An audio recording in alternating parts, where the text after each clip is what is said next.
Hey everyone, welcome back to 996 Style. It is truly remarkable the different tone and vibes from this 20 game report, from the 10 game report. A lot of up and downs, mainly due to injuries, but thankfully the Coyotes ended off their 20 games with a nice win against the Vegas Golden Knights. But, that was a one off rare game where it seemed like the Coyotes and Andre Tourigny were just like, hey, for this game, we're just locking it down. This whole game, we're just going to focus on defense and defense only and see what happens. We need a bit of a reset here. Don't expect the Coyotes to go full New York Islanders and win 1-0 games moving forward. Just a rare game to just get a reset.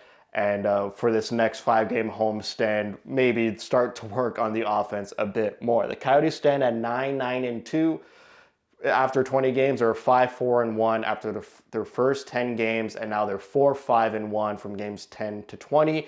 It's good for 20th in the league. They're about 1 point behind both wild card spots at the time of recording. We'll see how that shakes out moving forward. Let's get into the stats. A bit of an up and down roller coaster due to the injuries I already mentioned. Goals for per game has dipped a little bit, 3.15 goals per game. It's still above 3, which I like, so please keep it above 3. It's still good for 15th in the league, so almost about average offense for the Coyotes. Goals against per game, I don't like this. It's up almost half a goal per game. I wonder what this number was before the Vegas game, maybe 3.25 goals against per game, but still it's average. A lot of goals being scored around the National Hockey League. It seems 3.15 goals against per game, good for 16th in the league, up from only 2.7 goals per game from their first 10 games. Penalty killing, so even though they're allowing more goals against per game, their special teams, especially and specifically the penalty kill, has been unreal, has been so exceptional. They've gone 5 games straight without allowing a power play goal. Their penalty killing is up 8% for 80.82%, good for 13th in the league. The Coyotes have the 13th best penalty kill in the league. That is so rare to say and unbelievable. So it seems like 5-on-5, the Coyotes can't defend for the life of them. But on the penalty kill, they're doing really well and they're consistent. Maybe because it's all about structure on the penalty kill. You practice it night in and night out. You aren't allowed to be so creative on the penalty kill. You have your structure. You have the area of the ice you're only allowed to move in, and you're only focusing on getting the puck out. So maybe when they're in structure, the Coyotes are really good. When they start to become more creative and freewheeling, they start maybe to make more mistakes. A power play, even though they haven't scored a power play goal in 4 games, which is rare for the Coyotes, it's still up almost 2%, 6th in the league for power play. That's crazy and exceptional as well. 25.35% on the power play. I would love that number to keep going higher.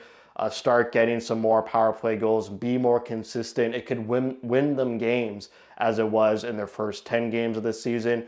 And it shows you're missing Hayden out there. You're missing the guy in front of the net with a little bit of sneaky skill as well to allow Keller and Schmaltz to do their magic. Save percentage has been down, but still top 10 in the league at 903. I remember the days of hockey where 907 was a really average, goaltending performance, but now save percentage averages are really low. Goals against averages are low as well. So the Coyotes have top 10 save percentage, which I can't believe that's real, at 903, way down from 914, mainly due to Karel Vejmelka, and we'll get into the goalies later. Shooting percentage, it's always high under Andre Tourigny, 6th in the league in terms of shooting percentage, good for 11.6%. It's up 0.5 since the first 10 games, but the shot quantity has taken a nosedive.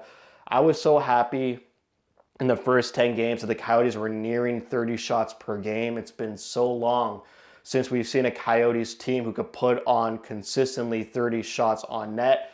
It's going back down to their old Andre Tourigny habits of low shot totals, but somehow winning games and having really good shooting percentage. It's down to 27.2 shots per game, and it's only going to keep going down, it looks like.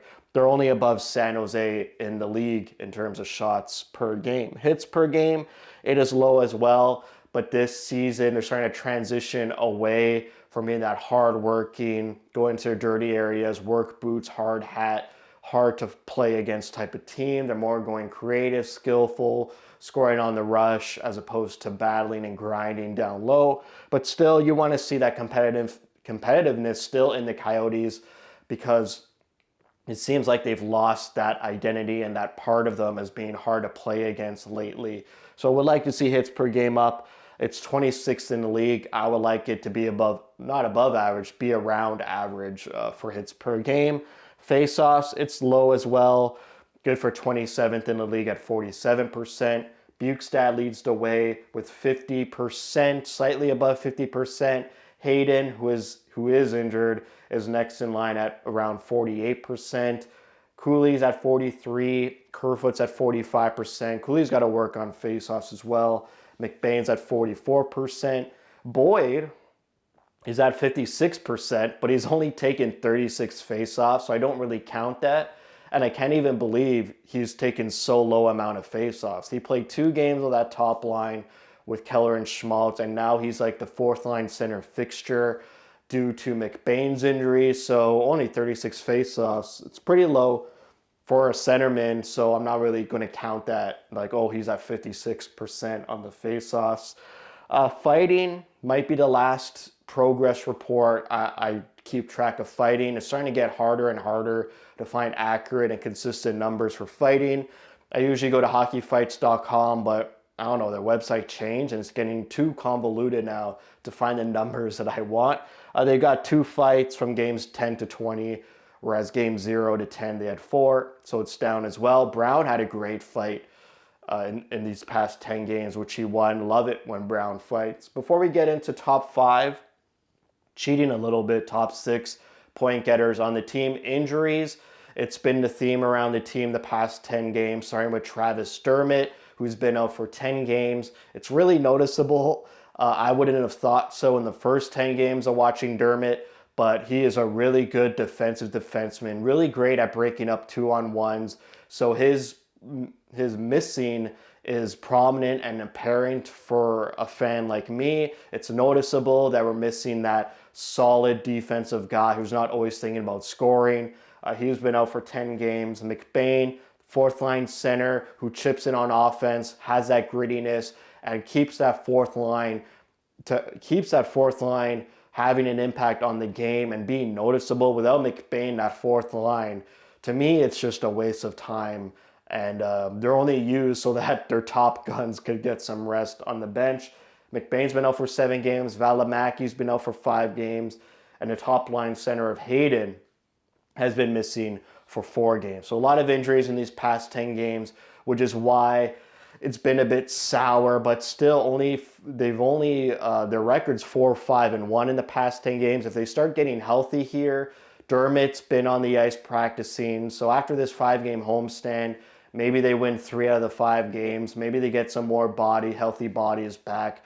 And, from, mid-December, maybe they start competing again and they ride that wave. Hopefully, maybe all the injuries are now and not in the future of the season. So let's get into point getters for the Coyotes, led by Keller and Schmaltz. Keller, 19 points in 20 games. Schmaltz, 16 and 20. He's tied with Michelli with 16 points. Michelli, even Krause too, even Bukestad as well.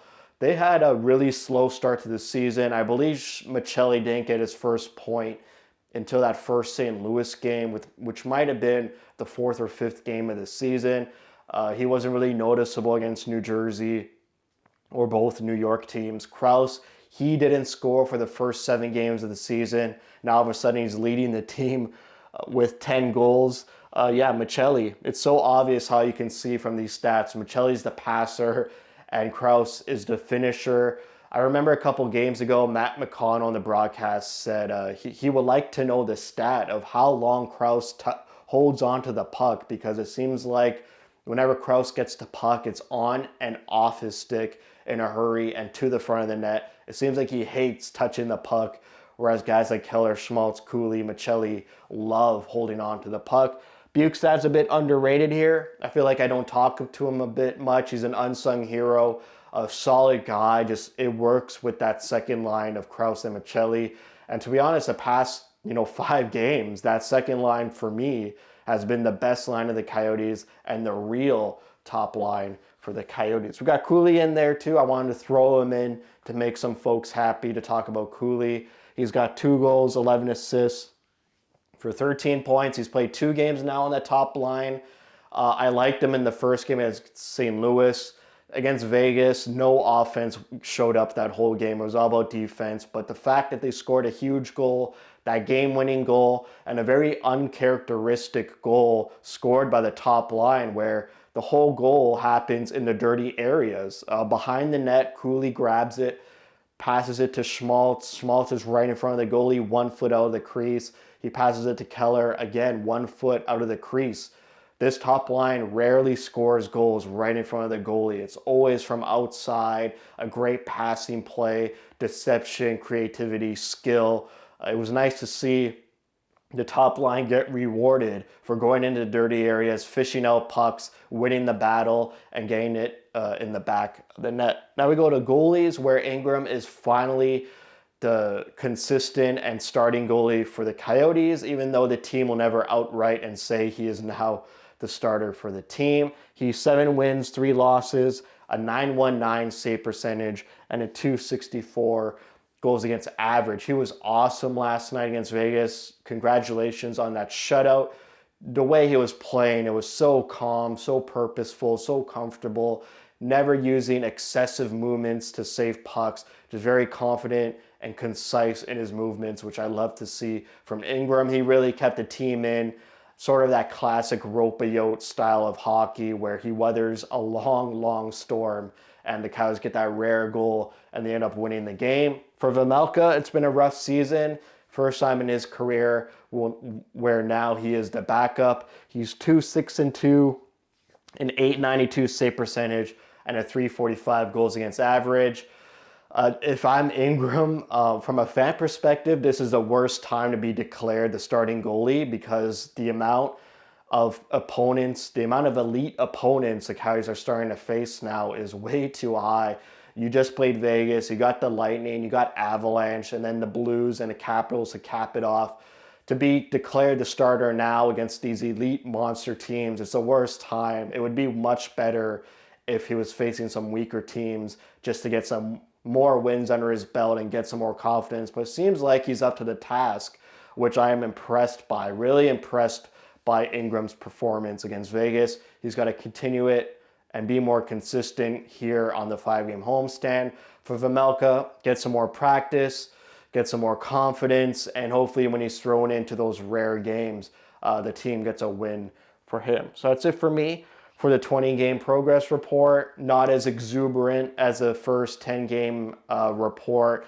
It's a battle, it's adversity, and hopefully the injuries stop. And from here on out, the guys get back into their groove of playing good hockey, be better defensively, more potent and threatening and dangerous offensively, especially that top line of Schmaltz and Keller. So that's it for me. Thank you for watching. If you like what you see, spread the word. And as always, thank you for your support.